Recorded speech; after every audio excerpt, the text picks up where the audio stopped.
네, 안녕하세요. 암 환자와 동행한 의사들의 이야기, 암행의사 우창윤입니다. 이번에는 초기 폐암 치료에 대해 좀 이야기해 보려고 하는데요. 초기 폐암일 때 예전에는 완전히 다 수술만 사람들이 알고 있었는데 최근에는 방사선 치료를 의사들이 권하는 경우가 굉장히 많아지고 있어요. 그러면은 좀 걱정하실 수도 있을 것 같아요. 나는 수술을 받고 싶은데 방사선 치료를 먼저 의사가 보다네? 거기에서 생기는 이런 좀 궁금증을 오늘 좀 자세히 짚어보고자 두 교수님을 모셨습니다. 교수님 좀 소개 좀 부탁드리겠습니다. 예, 안녕하세요. 서울 아산병원 흉부외과 폐식도 파트 윤재광이라고 합니다. 네, 안녕하세요. 저는 방사선 종양학과 신영섭이라고 합니다. 방사선 치료를 하고 있습니다.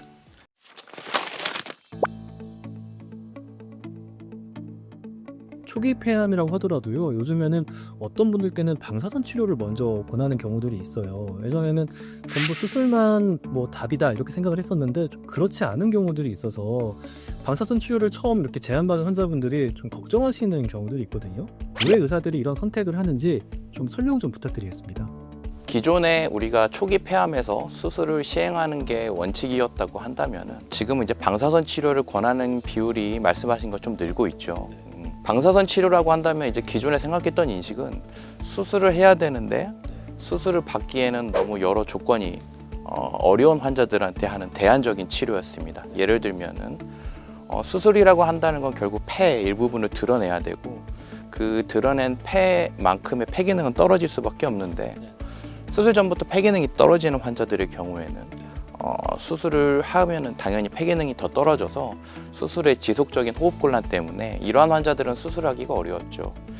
그리고 또 전신 마취를 하고 이러한 과정 안에서 나이가 많은 고령 환자라던가 가지고 있는 질환들이 많은 경우엔 전신 마취하는 수술 자체에 대한 회복이 쉽게 이루어지지 않기 때문에 이러한 분들한테는 방사선 치료를 권하고 있었습니다. 그래서 방사선 치료를 그럼 차선책으로 선택했던 이유는 뭐냐면 수술에 비해서 방사선 치료의 성적이 약 한 80% 정도로 떨어진다고 알려져 있었기 때문이죠. 근데 이게 최근에 나온 이제 여러 연구들을 보게 되면은 암의 크기가 작아지면 작아질수록 수술하고 방사선 치료의 성적이 큰 차이가 없다. 특히 크기가 1cm보다 작은 폐암의 경우에는 수술과 방사선 치료의 성적이 거의 대등하다는 연구 결과들이 계속 나오고 있습니다. 그렇기 때문에 치료 효과가 똑같다고 만약에 한다면 당연히 수술보다는 방사선 치료를 하는 게 환자분의 입장에서는 수술과 관련된 통증이나 합병증 그리고 폐 기능의 손실에서는 도움이 될 수가 있겠죠. 물론 그렇다고 해서 수술보다는 무조건 방사선 치료한다는 게 아니고요. 수술을 함으로써 조직을 얻어서 폐암을 또 진단하는 건 그 나름의 역할은 있지만 어떤 경우에 방사선 치료를 주로 권하게 되냐면 작은 폐암이다 하더라도 굉장히 중심부에 있게 되면 그렇다면 잘라내는 폐의 크기가 상당히 크기 때문에 이러한 환자들한테서는 수술이 아닌 처음부터 방사선 치료를 해서 암을 치료하는 치료를 권하는 경우가 있게 됩니다.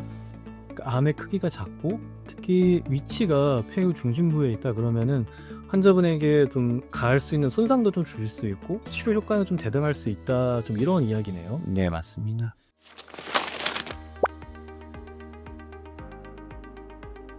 그러면 혹시 이게 아까 이제 말씀 주셨다시피 정말 이 폐가 안쪽에 있다 그러면은 폐를 좀 많이 절제해야 되잖아요. 초기 암 환자분들 중에서 이런 수술 치료를 받으시는 분들도 많이 있을 텐데 이렇게 폐를 좀 잘라내게 되면은 호흡하는 데는 문제가 없나요? 사실 폐는 몸 안에서 자라는 조직이 아니기 때문에 잘라내면 잘라낸 만큼 폐 기능은 떨어지는 게 당연해요. 근데 이제 우리가 가지고 있는 애초에 폐 자체가 점수가 80에서 100점 정도라고 할 수가 있는데 수술을 해서 폐 옆 절제술, 폐암 수술의 원칙인 폐 옆 절제술을 하게 되면 20점 정도가 손해를 보게 됩니다. 그러면 80에서 100이었던 사람들은 60에서 80점 정도의 점수를 갖게 되는데 그 정도는 추후에 수술 후에 일상생활을 하시고 어떤 운동을 하시는데 크게 제한은 없죠. 이제 다만 시작하는 점수 자체가 낮았던 분들은 그 정도의 점수를 잃게 되면은 지속적인 폐 호흡곤란이 있을 수가 있게 되기 때문에 그런 환자들에서는 고민을 해봐야 됩니다. 반드시 20점짜리를 잘라내는 수술이 아닌 10점이나 5점 잘라내는 수술을 고민을 해야 될 수도 있고요. 혹은 이제 그런 환자들에서는 방사선 치료를 적극 권장을 해야 될 수도 있겠습니다.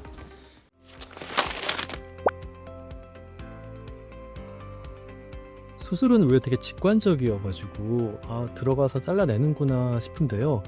방사선 치료는 굉장히 다양한 것들이 있더라고요. 환자분들도 궁금해하는 뭐 양성자 치료다, 뭐 일반 방사선 치료다, 뭐 SRS가 굉장히 다양하게 있는 것 같은데 좀 이런 방사선 치료 좀 설명 좀 가능하실까요? 이게 좀 어떤 치료가 더 좋은 건지도 굉장히 궁금해하시거든요. 네, 여러 가지 말들이 있고 또 각각의 분류가 달라서 조금 설명을 드리면 먼저 세기 조절 방사선 치료가 있고요. 최근에 가장 많이 사용하는 방사선 치료 방식이고 방사선의 세기를 조절해서 종양이 있는 부분에 많은 양의 방사선이 들어가고 그리고 주변의 정상 장기에 들어가는 방사선을 줄이는 그런 방사선 치료 기법입니다.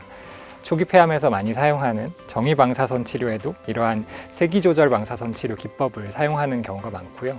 이 중에서 좀 치료 기간을 짧게 높은 설량의 방사선을 주는 방식을 정위 방사선 치료라고 합니다. 양성자 치료나 중입자 치료와 같은 입자 치료는 이 통상의 방사선 치료가 X선을 사용하는 것과 다르게 다른 더 큰 입자를 사용하는데요. 이러한 입자는 종양이 있는 부분에서 정확히 멈추는 그런 특성을 가지고 있습니다. 그래서 좀 더 정상 장기를 보호해 주는데 도움이 되고 초기 폐암의 방사선 치료에 있어서는 워낙 방사선이 조사되는 범위가 작고 정상 장기에 미치는 영향이 미미하기 때문에 입자 치료가 항상 도움이 되진 않지만 폐 기능이 좋지 않거나 관절성 폐질환과 같은 폐 질환이 있으신 분들에서는 도움이 되는 경우가 있기 때문에 미리 의료진과 상의를 하시면 좋을 것 같습니다. 많은 분들이 그거 엄청 물어보시거든요. 이게 양성자 치료다, 뭐 중입자 치료다, 이걸 하는 게 방사선 치료에 비해 더 좋을지 안 좋을지를 굉장히 많이 물어보시는데 이게 초기 폐암에서는 사실 그 암세포를 치료하는 것 정도는 비슷한데 뭐 정상 조직에 끼치는 피해 정도가 좀 다를 수 있다. 약간 이런 말씀이신가요? 네, 맞습니다. 그래서 종양이 크거나 종양의 위치가 좋지 않은 경우 그리고 폐 기능이 나쁘신 경우에는 도움이 될 수 있지만 통상의 일기 폐암 크기가 작은 그리고 폐 기능이 비교적 양호한 환자분들에서는 일반적인 정위 방사선 치료나 입자 치료의 치료 결과 차이는 크지 않다고 볼 수 있겠습니다.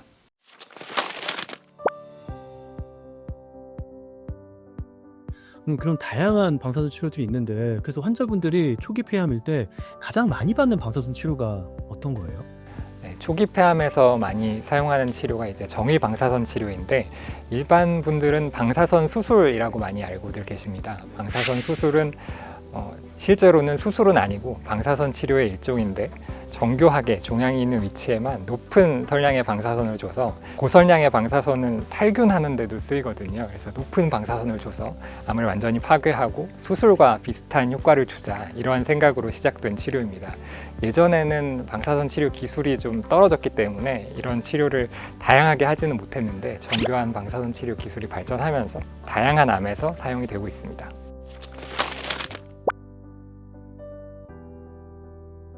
그러면은 이 정위 방사선 치료, 정말 이 방사선 수술 같은 이거는 어떤 과정으로 좀 진행이 되나요?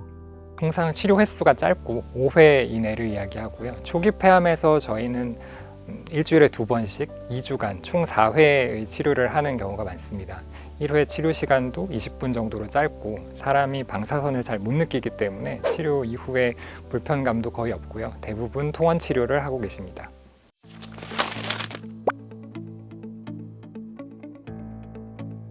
그러면은 이 방사선 치료는 부작용은 없을까요? 초기 폐암을 치료하는 경우에 심각한 부작용은 흔하지 않습니다. 부작용을 치료 기간 중 혹은 치료 직후에 발생하는 급성 부작용이나 아니면 몇 달 후에 발생하는 만성 부작용으로 나눠서 설명을 드리면 급성 치료 부작용은 일시적인 피로감을 느끼시는 것 외에는 흔하지 않고요. 대부분 환자분들 외래에서 뵈면 치료하는지 잘 모르겠다, 별로 증상이 없다 이렇게 말씀하시는 경우가 많고요. 그 이후에 발생할 수 있는 부작용으로는 방사선 폐렴 및 종양 주변에 방사선에 의한 염증이 생기고 이것도 대부분의 환자분들에서는 증상이 없지만 일부 환자분들 한 10%, 20% 정도에서는 숨이 차거나 기침하시거나 이런 호흡기 증상이 나타납니다. 약물 치료를 하게 되면 대부분 잘 회복이 되고요. 다만 폐암 환자분들 중에 폐가 안 좋으신 분들이 많기 때문에 폐질환이 있거나 폐 기능이 떨어지시는 분들 같은 경우에는 이런 심각한 방사선 폐렴이 생기는 경우가 좀 더 많기 때문에 미리 의료진과 상의를 하시는 것이 좋겠습니다. 그 외에 종양이 폐의 가장자리 쪽에 있는 경우에는 근처에 있는 갈비뼈나 신경이 손상이 되는 경우가 있어서 흉벽에 통증을 느끼시는 경우가 있고 한동안 고생하실 수 있지만 이것도 시간이 지나면서 좋아지는 경우가 많습니다.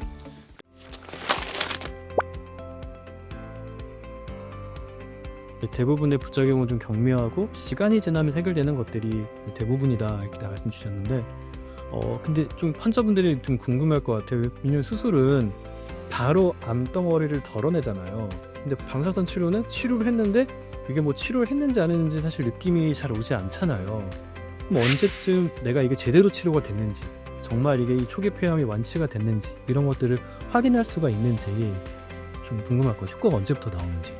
사실 저희는 이제 많은 데이터를 가지고 있기 때문에 방사선 치료의 치료 효과가 좋고 초기 폐암에서 정밀방사선 치료를 하면 국소 제어율, 그러니까 그 종양이 완전히 해결될 가능성이 80에서 90% 정도로 높은 치료 효과를 보인다는 걸 알고 있습니다. 그렇지만 방사선 치료의 치료 효과는 치료 이후에 수개월 혹은 그 이상에 걸쳐서 나타나게 되고, 방사선이 종양세포를 죽이더라도 그 세포가 그 잔해가 치워지는데 시간이 더 걸린다고 생각을 하시면 될 것 같습니다. 그래서 조금 환자분들께서는 조금 더 답답하다고 느끼실 수 있는데요. 특히 최근에 폐암의 검진이 늘어나면서 많이 진단이 되고 있는 비교적 천천히 자라고 온순한 폐선암 같은 경우에는 종양도 천천히 자라지만 치료하고 난 이후에 줄어드는 것도 굉장히 느립니다. 그래서 치료하고 한 달, 두 달 지나서 처음 검사를 했을 때 종양이 빨리 줄지 않는다고 너무 걱정하실 필요는 없을 것 같습니다. 이후에 이렇게 줄어드는 것도 천천히 줄어들기 때문에 9개월 동안 경과 관찰을 이제 하면서 좀 네, 치료 결과를 좀 판단하는데 시간이 좀 필요합니다.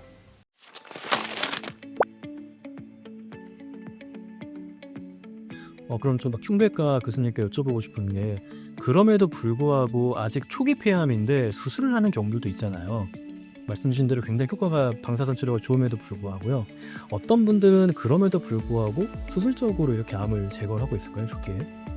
일단은 수술을 받았을 때 컨디션이 회복이 잘 될 수 있는 환자군이 첫 번째겠죠. 그리고 두 번째는 수술이 이제 방사선 치료에 갖는 가장 큰 이득은 잘라낸 이 종괴가 실제로 암인지, 암이라면 어떤 종류의 암인지, 혹은 또 어떤 유전자 변이를 갖고 있는지, 이런 거에 대한 확인이 가능하다는 점이기 때문에 환자분이 꼭 암이 하나만 있으라는 법이 없잖아요. 그렇죠?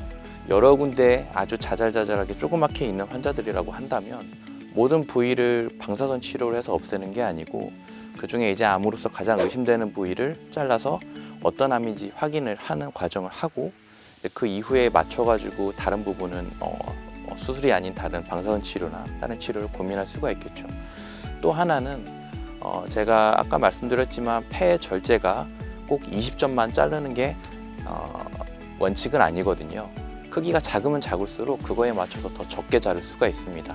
그래서 상황에 따르면 폐암의 크기가 작다고 한다면 5점 정도로도 끝낼 수가 있고 10점 정도로도 끝낼 수가 있기 때문에 암덩어리의 위치가 폐에 있어서 바깥쪽에 존재를 하면 잘라내는 범위가 그만큼 적게 자를 수 있어서 폐 기능의 손실이 적게 되고, 이러한 환자분들한테는 수술에 대해서 좀 더 적극적으로 권장을 할 수 있겠습니다.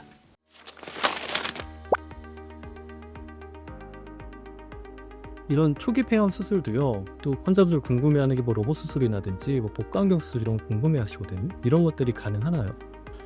맞아요. 요새 많이 물어보시는 게 로봇 수술을 물어보시더라고요. 그래서 로봇이 수술을 해주는지 많이 물어보는 경우가 많습니다. 근데 일단 먼저 말씀드리면 로봇을 사람이 조종해서 수술을 하는 거기 때문에 그거에 대한 차이는 없고요. 단지 이제 흉곽경과 로봇의 차이를 말씀드리자면, 구멍을 뚫고 수술을 한다는 점은 동일하지만 그 구멍을 통해서 카메라라던가 이러한 기구들의 조작을 제1의 조수, 제2의 조수가 옆에서 하는 게 흉곽경 수술이고요. 그걸 이제 로봇 기구에 장착을 해서 그 기구를 조작해서 제가 혼자 수술을 하는 게 로봇 수술이라고 할 수가 있겠죠. 근데 이제 흉곽경 수술과 로봇 수술을 비교하면 흉곽경 수술의 역사는 30년 정도로 길고 안전성이 입증이 됐습니다. 그래서 이러한 수술 비용이라던가 이런 것도 다 보험 적용이 되고 있죠. 반면에 이제 로봇 수술은 최근 한 5년, 10년에 나온 기술이고 보험이 적용이 안 되기 때문에 수술비 자체가 흉곽경에 비해서 한 10배 정도 비싼 게 사실이에요. 그래서 경제적으로 차이가 이제 10배가 차이가 나면 그만큼 수술한 후에 효과가 10배만큼 좋냐 하면 사실 그렇지는 않거든요. 흉곽경과 로봇 수술에 대한 결과를 비교한 이제 여러 연구들을 보면 지금까지 나온 연구들에서는 수술 성적의 차이는 크게 없고 둘 다 굉장히 높은 성공률을 가지고 있다. 이렇게 알려져 있습니다. 다만 제가 로봇 수술을 많이 하는 이제 입장에서 로봇 수술이 흉곽경 수술보다 갖는 장점은 일단 카메라에 대한 해상도가 굉장히 높고 수술 기구들이 안쪽에서 관절이 있어서 움직이는 게 굉장히 자연스럽기 때문에 흉곽경으로 수술하기 어려운 케이스의 경우에는 로봇 수술을 시행하는 게 조금 더 유리한 면이 있을 수가 있어서 모든 환자분들한테 로봇 수술을 권하는 게 아니고 환자분들에 따라서 흉곽경으로 진행하기 어려워서 크게 개용을 해야 되는 경우에는 그런 부분들한테는 로봇 수술을 하는 게 좀 도움이 될 수 있다고 말을 하고 있습니다.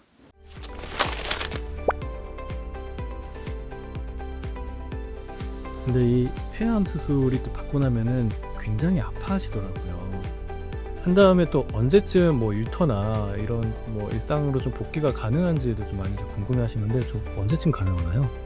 맞습니다. 사실 이제 수술이라고 한다는 건 당연히 수술 후에 통증이 동반될 수밖에 없어요. 아주 그게 걱정이 많이 돼서 수술을 주저하시는 분들이 상당히 많죠. 근데 수술을 하고 나서 안 아프다 하는 건 거짓말이고, 근데 보통은 수술하고 일주일 쪽으로 해가지고 퇴원할 시기쯤 되면 그쯤부터는 환자분이 집에 가셔서 하는 일반적인 생활들, 뭐 식사를 차려 먹는다거나 혼자 씻는다거나 이 정도는 가능할 수가 있습니다.